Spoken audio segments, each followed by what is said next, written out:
नमस्कार, मैं श्वेता और आप देख रहे हैं आपका अपना चैनल द इंडिया मूव। सोचिए, अगर एक शब्द को लेकर संसद में सवाल उठ जाए और विवाद देश की सामाजिक चेतना, संवैधानिक अधिकारों और राजनीतिक नजरिए तक पहुंच जाए तो कुछ ऐसा ही हुआ है बिहार के गया अंतर्राष्ट्रीय हवाई अड्डे के 3 अक्षरों वाले कोड GAY यानी गे को लेकर।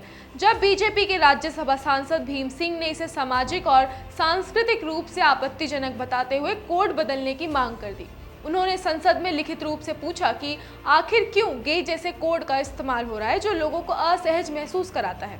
क्या सरकार इस कोड को ज्यादा सम्मानजनक बनाने पर विचार करेगी। साथ ही उन्होंने इस प्रक्रिया के लिए एक समय सीमा भी निर्धारित करने की मांग की। हालांकि ये सवाल इतना सीधा नहीं निकला जितना लगता है। बीजेपी सांसद की इस बात पर LGBTQ समुदाय के कार्यकर्ताओं ने तीखी प्रतिक्रिया दी और उसे समुदाय के खिलाफ एक प्रकार की नफरत फैलाने वाला बयान बताया। इस पूरे घटनाक्रम पर LGBTQ कार्यकर्ता अरविंद नारायण ने खुलकर विरोध जताया और सांसद से माफी की मांग की।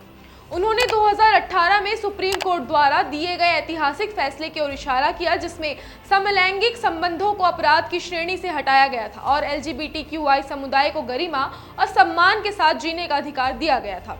अरविंद नारायण का कहना है कि जब एक सांसद का ये कहना है कि गे शब्द आपत्तिजनक है तो वह न केवल एक हवाई अड्डे के कोड पर आपत्ति जता रहा है बल्कि अप्रत्यक्ष रूप से एक पूरे समुदाय को अपमानित कर रहा है। उन्होंने कहा कि ये बयान उस संवैधानिक नैतिकता के खिलाफ है जिसे भारत का सुप्रीम कोर्ट मान्यता दे चुका है। उनका कहना है कि व्यक्तिगत नैतिकता नहीं बल्कि संविधान की नैतिकता ही देश में सर्वोपरि है।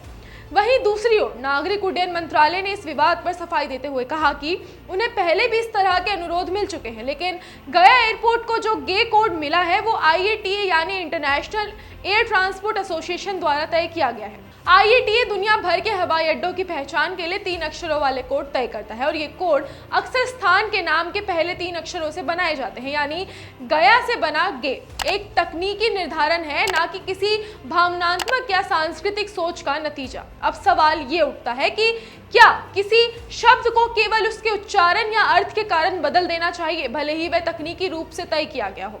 क्या गे शब्द पर आपत्ति जताना LGBTQ समुदाय के अस्तित्व और उनके अधिकारों पर सवाल खड़ा करना नहीं है? और क्या इस मुद्दे को उठाकर हम एक बार फिर वही पुरानी सोच दोहरा रहे हैं जिसमें नैतिकता की परिभाषा केवल बहुमत की भावनाओं पर आधारित होती है?